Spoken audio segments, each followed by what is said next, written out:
Hi, my name is Mark, okay? And I love the world of cosmetics. I've been invited into this wonderful factory, and the first thing they did was to make sure that hygiene was number one.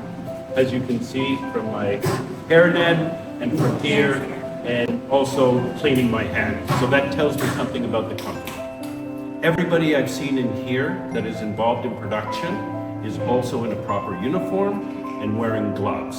So again, that suggests to me that hygiene is extremely important to them. I had an opportunity to speak to some of the technical experts here.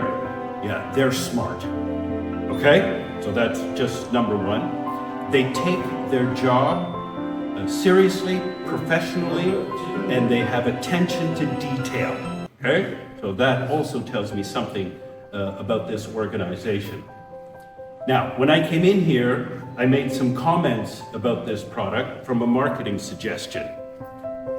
Perhaps some of my comments were a little bit sharp, okay?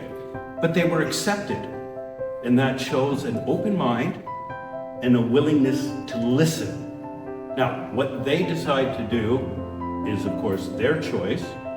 But at PUM, our job is to look, provide advice, and then let the client make the final decision. Yeah. Everything I've seen here indicates a positive, forward-looking organization that cares about the product, and I'm sure that means that they care about their customers. Yeah. Thank you very much. Yeah.